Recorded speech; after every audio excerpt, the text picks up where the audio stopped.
Allô? Hello Noémie, tu vas bien? Oui, ça va. Noémie, déjà je te remercie d'avoir accepté de faire l'interview. Moi, ce qui m'a intéressée dans ton profil, ce qui m'a attirée, c'est déjà le fait que tu es un magnifique feed par rapport à Londres. Et j'ai vu aussi expatrié à Londres. Donc ça m'a beaucoup ça m'a attirée. Et du coup, je t'ai proposé cette interview que tu as acceptée. Du coup, je vais te laisser te présenter, dire un peu ton parcours académique, comment t'en es arrivé, même académique, professionnel aussi. Et ah oui, j'ai oublié de dire que Noémie a un blog, donc je vais par rapport à Londres, donc je vais la laisser raconter tout ça. Je vais commencer par pourquoi est-ce que je suis venue à Londres et ça expliquera aussi, je pense, un peu mon parcours. Du coup, je suis arrivée à Londres en décembre 2019. Donc, ça faisait déjà une dizaine d'années, on va dire, que je venais à Londres assez régulièrement. Ok. Juste en touriste, de temps en temps, le week-end, surtout en hiver. Et j'avais toujours eu dans un petit coin de la tête de peut-être venir m'installer, mais c'était vraiment une idée assez... Ouais, c'était juste une idée.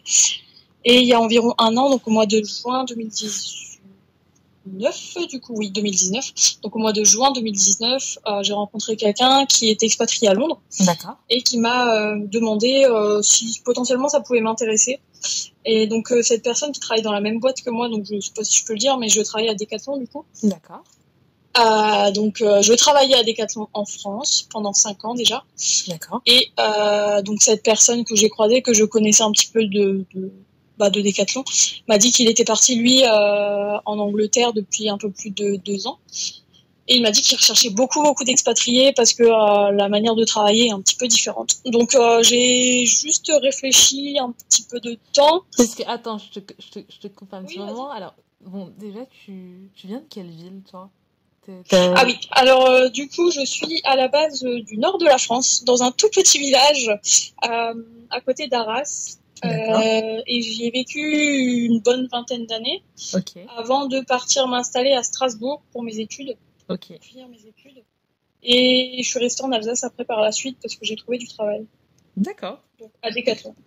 D'accord. Et à Decathlon, tu faisais quoi en France avant de... Du coup, j'ai eu un parcours un peu atypique, mais en gros, je suis passée de vendeuse, j'ai bossé un petit peu dans la communication et je suis passée manager il y a 2 ans maintenant. Oui, il y a 2 ans. Donc j'ai été manager pendant 2 ans en France. D'accord, tu as été manager pendant 2 ans en France et donc c'est Oui. donc ce même poste-là qui t'ont proposé à Londres. Oui, exactement. Génial. Exactement. Génial. Et donc comment... est-ce que l'anglais a été dominant dans le fait de t'expatrier à Londres ou est-ce que tu as fait une formation quand tu es arrivé là-bas en anglais Comment ça s'est passé? Alors justement, ça, je vais pouvoir un peu parler aussi de mes études pour ça. J'ai pas du tout pris de cours ou quoi que ce soit en arrivant. L'anglais, c'était une des raisons pour lesquelles je voulais m'expatrier dans tous les cas, parce que il faut être honnête, je pense que nous Français, on n'est pas forcément très bons de base en anglais. J'ai eu la chance de pouvoir faire 2 Erasmus dans mes études. Donc un en licence et un en master. Donc en licence, je suis partie en République tchèque. Donc c'était vraiment les tout débuts, c'était il y a 8 ans. Ça m'a aidé sur l'anglais, ça m'a aidé sur l'anglais à surtout me débloquer. Puis j'en ai fait un deuxième en Irlande. Là par contre, j'ai vraiment été obligée de progresser parce que l'accent irlandais est juste terrible. Donc j'ai pas vraiment eu le choix de me faire à l'accent, au pays et à l'anglais. Et donc suite à ça, même si mon niveau j'avais un petit peu progressé quand même suite à ça, je savais très bien que si derrière j'avais aussi envie de m'ouvrir d'autres portes professionnelles, partir à l'étranger c'était clairement le meilleur moyen de le faire. Donc c'est aussi pour ça que ma réflexion a été assez rapide sur le fait de partir ou non à Londres. Quand on m'a proposé, j'ai rapidement dit oui parce que c'était une super opportunité de pouvoir vraiment progresser parce que c'est d'être au contact tous les jours avec des Anglais, c'est je pense le meilleur moyen en tout cas de progresser. D'accord. Et donc du coup là ça fait 6 ans maintenant, donc j'ai vu ton post Instagram qui disait donc ça fait 6 ans que tu es expatriée à Londres. Non, 6 mois. 6 mois. Oui. Oui, 6 mois. Ça fait 6 mois. ouais, ça fait seulement 6 mois, puisqu'on m'a proposé l'année dernière. Hein. Donc, ça fait 10 ans que je venais régulièrement à Londres. Ça fait 6 ans que je blogue régulièrement sur les réseaux, que je voyage pas mal justement. Mais expatrié, ça fait vraiment que 6 mois. D'accord. Et alors, quel est ton... Je dois dire que bon, j'avais juste un petit peu peur au début parce que Londres, c'est quand même une ville hyper grande, énorme. J'adorais Londres en tant que touriste, je pense comme beaucoup de personnes d'ailleurs. J'avais juste un petit peu peur, c'est sur le côté justement, j'adore Londres, mais est-ce que je vais l'adorer pour y vivre et pour y travailler, parce que la mentalité est totalement différente, la langue est totalement différente, les coutumes entre guillemets aussi sont un peu différentes. Donc j'avais un petit peu peur de ça. Au final, c'est sûr, il y a des différences avec la France, mais je m'y attendais un petit peu aussi. Donc je suis assez contente, honnêtement. Je pense que c'est vraiment une expérience à faire si on peut se le permettre, en tout cas, de pouvoir partir, parce que ça apporte beaucoup de choses et ça oblige à se remettre en question assez régulièrement. Donc je regrette pas du tout, en tout cas, d'être partie. Je sais pas encore combien de temps je vais rester, forcément. Je sais pas si je me suis fixé un minimum de 2 ans pour être sûre de vraiment m'imprégner aussi de l'Angleterre, de Londres, de pouvoir avoir la chance de pouvoir découvrir d'autres endroits que Londres aussi, parce que l'Angleterre c'est hyper grand et il y a plein de choses à voir. Donc voilà, non, je regrette pas du tout d'être partie pour l'instant, et c'est sûr, il y a toujours des petits côtés positifs, des petits côtés négatifs si je dois comparer à la France, mais pour l'instant, j'ai aucun problème avec le fait de m'être expatriée. Génial. Génial. Et dans ton travail, du coup, ça se passe comment? Tu parles anglais, tu parles français? Parce que tu m'as dit que Decathlon, ils recrutaient beaucoup d'expatriés français. Du coup, j'imagine que tes collègues, t'as beaucoup de français, ou comment ça se passe? Alors, nous, on est beaucoup de français, oui. Alors, on est évidemment libre de recruter aussi un peu qui on veut, entre guillemets, évidemment. Par contre, alors oui, il y a des Décathlons qui sont à Londres où il y a beaucoup de Français. Par contre, celui où moi je suis, honnêtement, c'est assez international. Moi, dans mon équipe, j'ai des personnes qui viennent du Pakistan, des personnes qui viennent d'Espagne, j'ai des personnes qui viennent, il y a aussi la République tchèque. Donc, on est vraiment un magasin très international. J'ai cité que 3 pays, mais il y en a vraiment beaucoup. Il y a l'Amérique du Sud aussi, il y a l'Afrique du Sud, il y a les pays asiatiques. Donc, il y a vraiment des personnes de tout horizon. Donc, évidemment, on parle en anglais. On essaye aussi de parler en anglais, nous, entre Français. Ça nous permet aussi de continuer à progresser. Donc, on essaye vraiment, en tout cas, au maximum de parler anglais. Et c'est le meilleur moyen, en plus, de progresser. Donc voilà. Et toi, en tant que manager, tu arrives à gérer toutes ces différentes cultures au sein de ton équipe? Comment ça se passe, ton travail dans la Je pense que c'était le plus... Ouais, je pense que c'était le plus gros challenge. On nous avait un peu prévenu justement avant d'arriver. C'était que en France, quand on manage des Français, donc des personnes qui nous ressemblent la plupart du temps. Le fait de venir ici et travailler avec plein de cultures différentes et de nationalités différentes, c'était un des gros challenges parce que tout le monde ne travaille pas pareil. C'est hyper enrichissant. C'est aussi des fois des situations qu'il faut prendre avec des pincettes. Évidemment, une personne... c'est dingue, hein, mais la différence de culture, elle se ressent vraiment dans le travail. Mais c'est très enrichissant. Honnêtement, moi j'adore parce que on manage pas un italien quand on manage un allemand, quand on manage un espagnol, quand on manage un français. Donc c'est très enrichissant et ça nous apprend beaucoup de choses très rapidement du coup. Et par contre, ce que j'aime bien ici, le fait qu'on soit très international, on est aussi une équipe assez jeune. Donc, par exemple, la relation digitale ou ce genre de choses, là où en France, on est un petit peu, je vais pas dire en retard, mais un petit peu quand même. Ici, c'est quelque chose d'assez naturel, par exemple. Donc, il y a plein de petites différences comme ça qui font que le métier est rendu un peu plus agréable aussi, quoi. Donc voilà. Mais non, c'est hyper challengeant et c'est un des points limite que je préfère, en fait, maintenant. Ouais, tu fais jamais la même journée, du coup. C'est exactement ça, ouais. C'est exactement ça. Et en parlant de journée, c'est quoi une journée type pour un manager chez Decathlon? Une journée type, c'est... Bon, alors, ça dépend évidemment, hein, mais alors, ce qui est bien ici et qui est un peu différent aussi de la France, c'est qu'il n'y a pas ce côté présentéisme comme on peut avoir en France. Ici, on l'a pas du tout. C'est à partir du moment où le travail est fait et bien fait, il n'y a pas de souci. On peut avoir un bon équilibre entre vie professionnelle et vie personnelle. C'est quelque chose où en France, que j'avais pas forcément en fait. Donc c'est assez intéressant pour ça. Par contre, une journée type, c'est vraiment la journée type dans le retail, hein, j'ai envie de dire. Donc on traite la marchandise, il y a beaucoup de conseils clients. C'est vrai que on va dire que c'est un peu l'ADN de Decathlon. Ici, le Decathlon n'est pas hyper connu en fait, des Britanniques, même si ça fait une bonne paire d'années qu'ils sont implantés. Les Britanniques sont quand même assez réticents. Comme ils connaissent pas, c'est français en plus. Tout le monde ne connaît pas forcément, honnêtement. J'en ai déjà parlé avec des chauffeurs de Uber. Tout le monde ne connaît pas forcément, donc c'est assez drôle aussi de voir que en France, Decathlon, c'est accepté de tout, c'est connu de tout, c'est ancré vraiment dans la culture maintenant. Oui. Ici, pas du tout. Alors là, c'est vraiment on part de zéro, quoi. Donc, c'est assez challengeant aussi. Mais je pensais même. Ça change aussi. Excuse-moi, je t'ai coupé. Je pensais même pas qu'il y avait un Decathlon à Londres. En fait, il y en a 10 sur Londres. Rien que sur Londres, il y en a une cinquantaine dans tout le pays. Donc, c'est assez développé, mais en fait, la communication n'est pas du tout la même. Justement, comme je le disais, le digital ici est beaucoup plus développé qu'en France. Et en France, il y a beaucoup plus des magasins familiaux. C'est sûr que les magasins qu'on a ici à Londres ne sont pas du tout axés famille, par exemple. Les gens qui viennent, c'est des personnes qui sortent du travail et qui font un peu de sport chez eux ou en salle. C'est pas des profils qu'on a le plus en France, en tout cas. Donc, c'est aussi pour ça que c'est assez différent. D'accord. Donc, au niveau de ton blog maintenant, j'ai vu que tu avais ta page Instagram, tu as le blog Bon Baiser de Londres. Comment tu gères tout ça? Est-ce que c'est juste par passion que tu fais ça? Est-ce que tu as envie aussi aujourd'hui maintenant? Alors à la base, je blogue depuis 6-7 ans, comme j'avais dit un petit peu avant. Je blogue depuis 6-7 ans. À la base, j'avais un blog de voyage assez généraliste où je racontais, où je donnais des conseils, ce genre de choses sur tous les voyages que j'ai pu faire. Parce que je suis passionnée de voyage depuis une paire d'années. Et quand je suis arrivée à Londres, alors mon rêve, c'était mon rêve.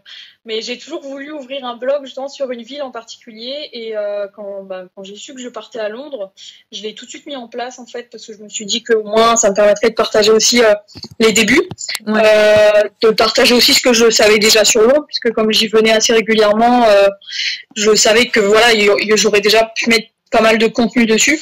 Après, c'est pas facile forcément de gérer mon travail, plus le blog, plus tous les réseaux qu'il y a autour. C'est sûr qu'avec la période de confinement, c'était un peu plus facile, c'est sûr, mais par contre, oui, c'est vrai, je le fais vraiment par passion à la base. Je suis vraiment passionnée de Londres, j'adore Londres, c'est une ville vraiment où je me sens très bien et que j'adorais déjà en tant que touriste. Donc non, c'est plus par passion et c'est le côté, via Instagram, j'ai découvert plein de personnes hyper passionnées aussi, qui sont très contentes d'échanger sur Londres.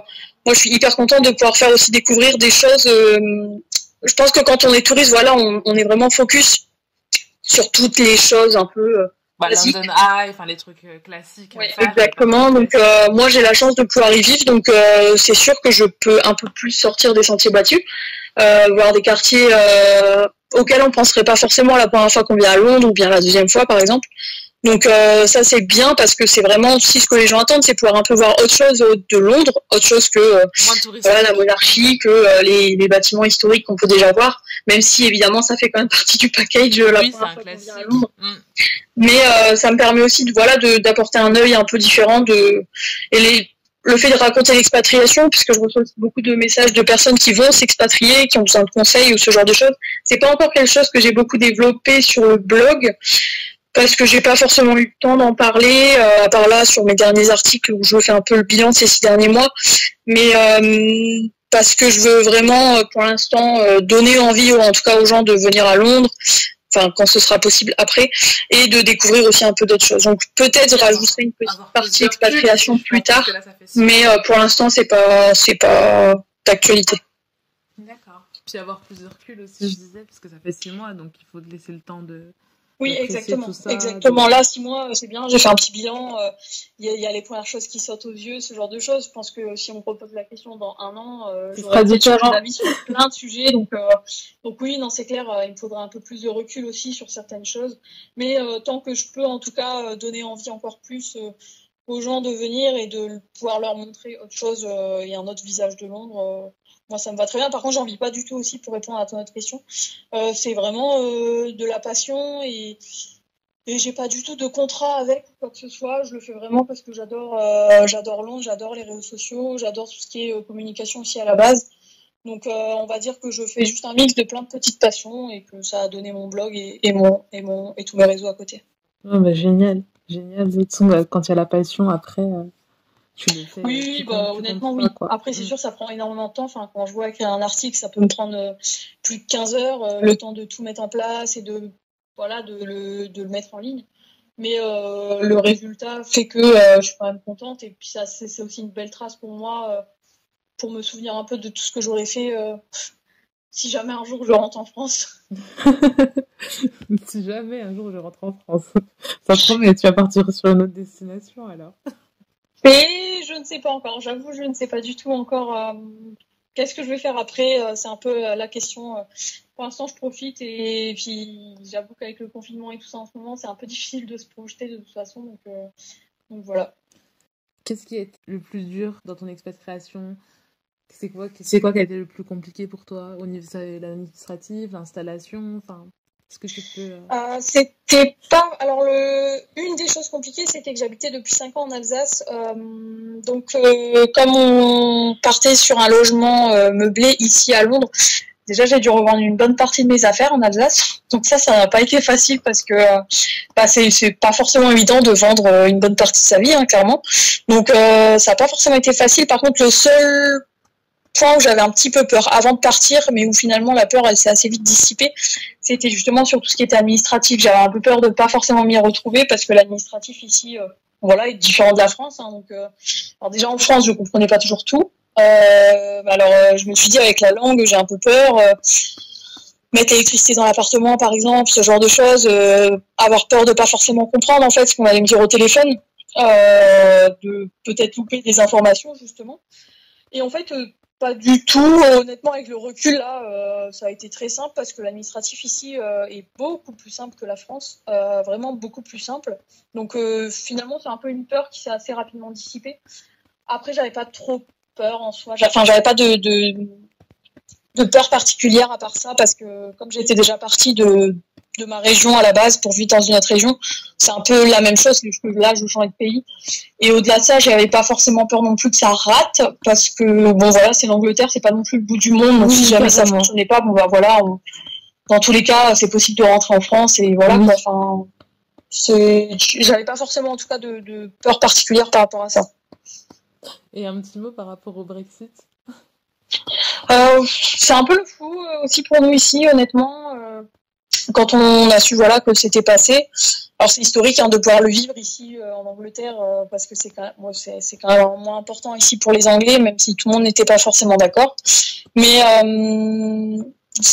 pour l'instant on ne sait pas encore trop ce qui va se passer. On a beau demander un peu aux administrations, ils savent pas trop. Là en plus c'est un peu en stand-by avec tout le confinement. Donc on sait juste que là c'était la bonne année aussi pour partir parce qu'à partir de l'année prochaine, donc à partir de 2021, ça sera un peu moins flexible justement pour s'expatrier. Donc l'avantage c'est que voilà, on va pas être renvoyé en France ou quoi que ce soit. Ça va, on n'a pas trop de peur par rapport à ça puisqu'on a on a le travail, on vit ici et maintenant on est établi ici. Donc c'est juste que honnêtement c'est un peu le flou artistique aussi pour nous ici. Je pense que ça l'est pour tout le monde d'ailleurs. Ouais. Donc on attend un peu de voir, surtout la fin d'année. Je pense qu'on aura un peu plus d'informations par rapport à ça. Après de base, enfin je pense que, parce que là, si je dois aussi faire un comparatif avec le confinement, il y a beaucoup de Français du coup, qui sont entrés en France parce qu'ils ont perdu leur travail ou ce genre de choses. Donc je pense juste que voilà, il y aura un petit peu moins d'expatriation, mais je pense que ça continuera toujours. Après, on verra. Hein, mais Oui, puis au pire, j'ai pas beaucoup d'informations et faudra montrer ses on passeports, verra quoi. à la fin d'année, je pense plutôt, où on en aura peut-être un petit peu plus.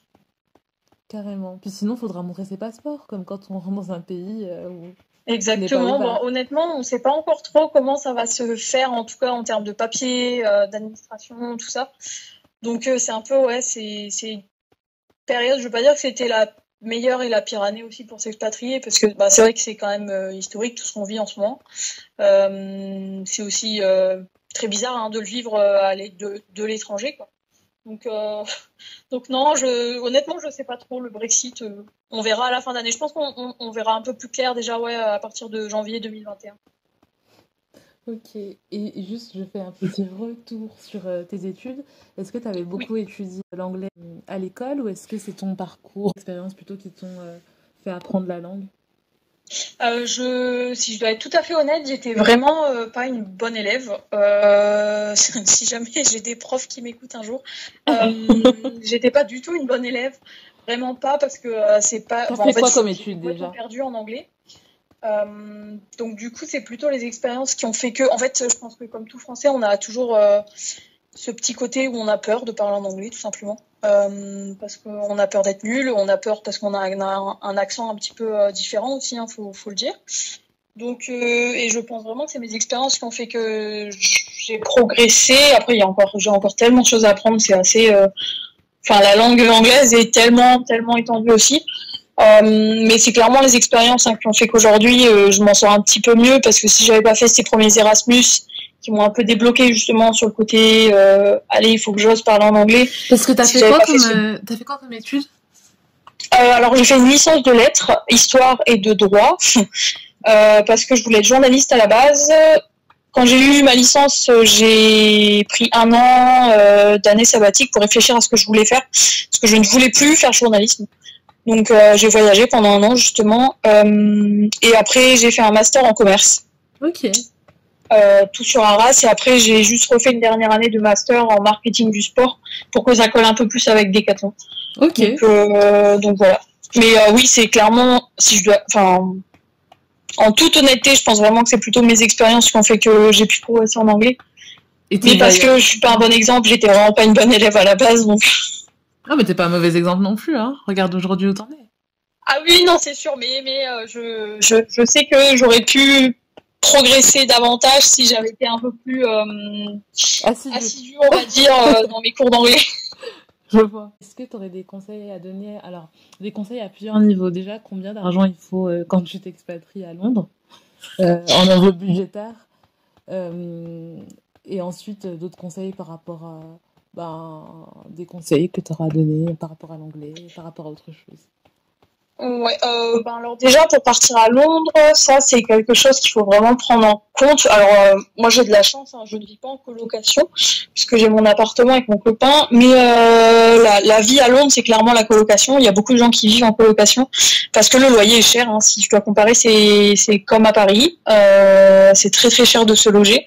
Donc par contre il y a l'avantage, c'est qu'il n'y a pas beaucoup de chômage. Alors évidemment, la période en ce moment est un peu particulière, mais de manière générale, à Londres, il n'y a vraiment pas beaucoup de chômage. Ça, j'ai vraiment pu le ressentir quand je suis arrivée ici. C'est que si une personne veut tenter de venir traverser la Manche et se dire « Ok, je vais tenter de trouver un job », c'est vraiment possible. En tout cas, moi, c'est l'impression que j'en ai. Alors moi, c'est pareil, je parle très personnellement. J'avais déjà le travail avant de venir m'installer, donc évidemment, c'était plus facile pour moi. Mais de toutes les personnes avec qui j'ai pu échanger, par exemple, m'ont dit voilà, je suis venue à Londres comme ça, j'ai trouvé du travail au bout de 2-3 jours parce que voilà, il y a un turnover humain tellement énorme ici qu'il y a du travail vraiment pour tout le monde.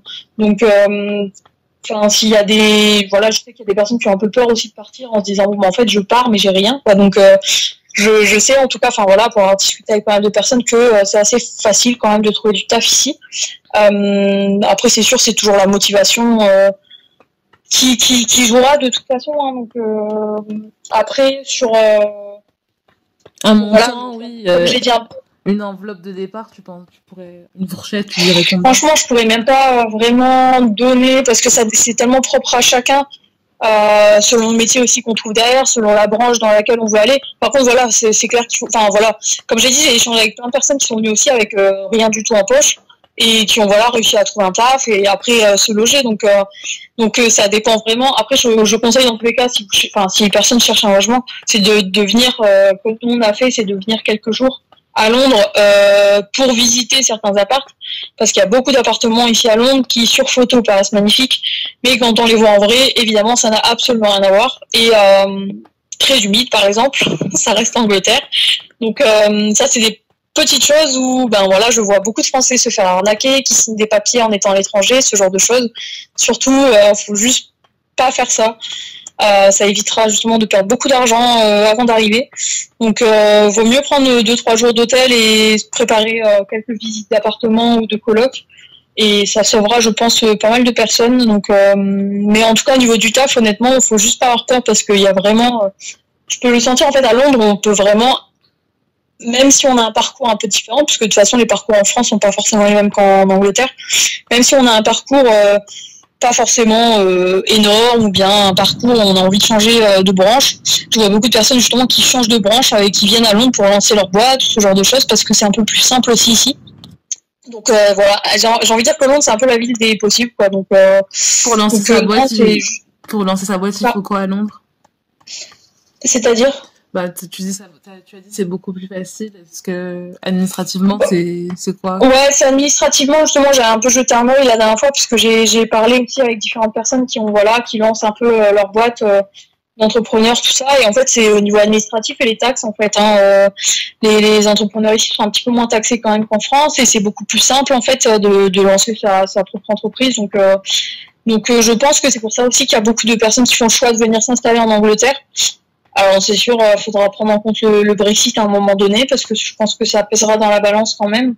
Donc, mais oui, c'est pour ça qu'il y a pas mal de gens qui viennent un peu et qui changent aussi de parcours au fil des ans, parce que ils s'y plaisent plus et parce que justement c'est tellement flexible ici que c'est possible en tout cas de changer de carrière à un moment donné, quoi.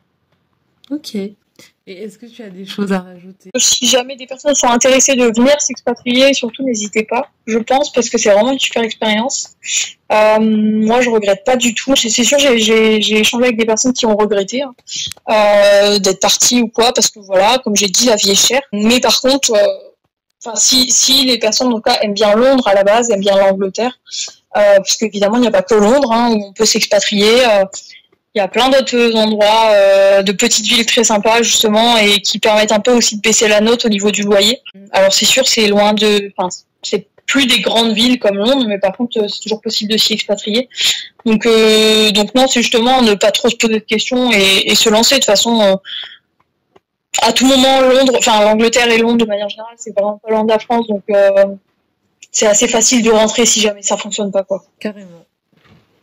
Eh ben merci Noémie. Merci à toi. On restera sur cette note positive de la fin.